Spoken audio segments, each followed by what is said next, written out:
If you're just tuning in, I'm Ann Treacy with Women's March Minnesota. Thanks for joining us to discuss ERA in Minnesota. I am delighted to be joined by Representative Hornstein, one of the authors of one of the ERA bills that's coming up. So thank you for joining me, and thank you for your good actions in supporting the Equal Rights Amendment. Well, thanks, Ann. It's really great to be here with you. Yeah, I wonder if I could, you have House File 2026. I wonder if I could just ask you on a very high level to explain it to folks who are listening.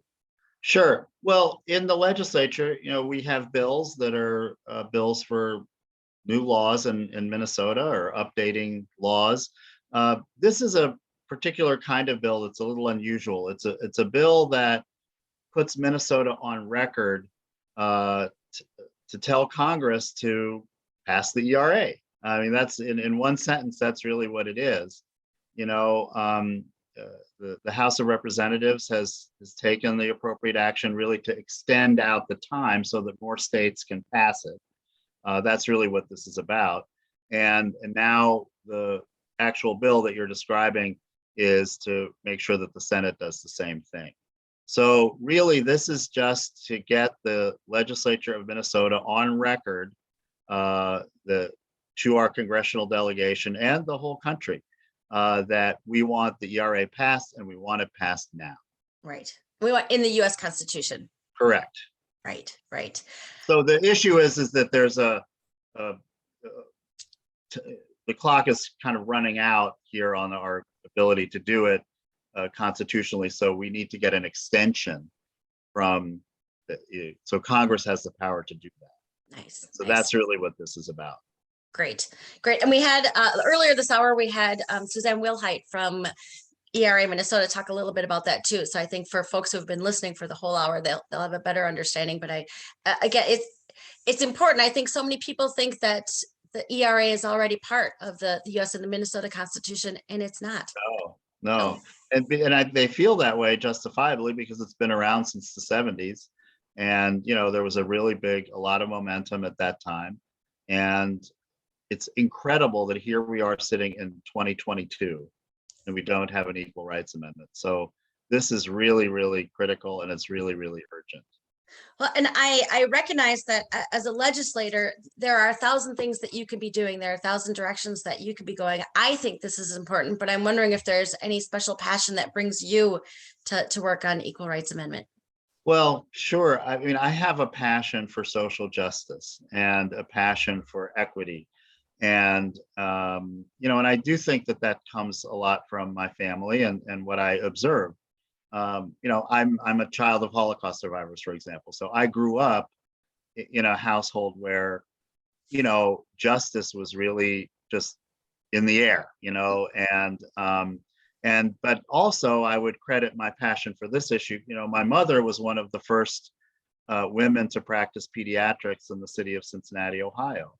And so for me, women in the workplace it came naturally, just like foreign accents. I thought everyone was an immigrant, because of my parents, right? And so, that sense of justice, that sense of equity, came from there. And then my wife is Rabbi Marcia Zimmerman, and she's the first woman rabbi in the city of Minneapolis.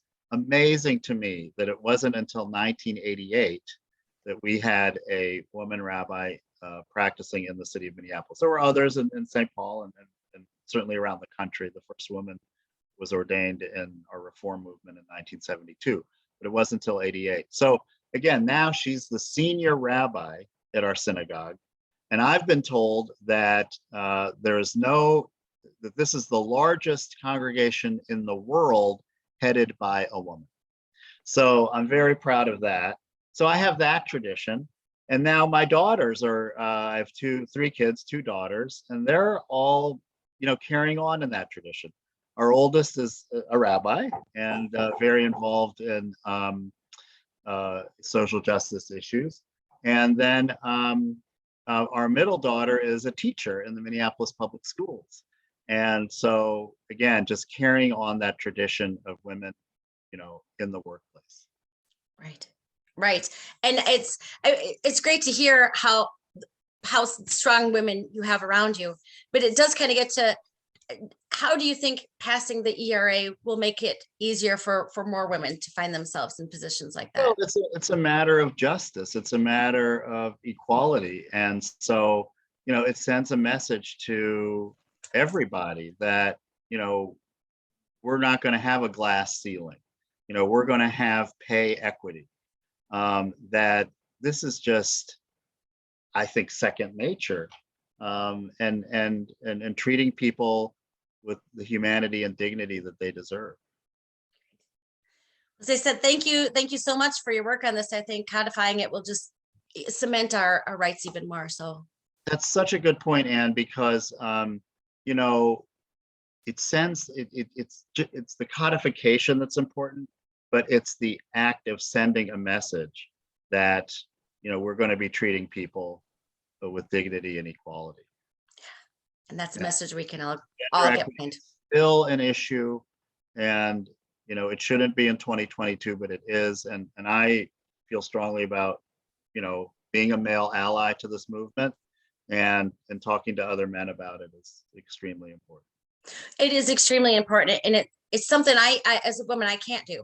They're gonna hear it differently from you, and for that as well as for the work of the legislature, I thank you, Representative Hornstein. Thank you so much, and thanks for joining us today. Well, and thank you for having me on your show. Yeah, you're listening to KFAI Fresh Air Community Radio, 90.3 FM in the Twin Cities and around the world at kfai.org.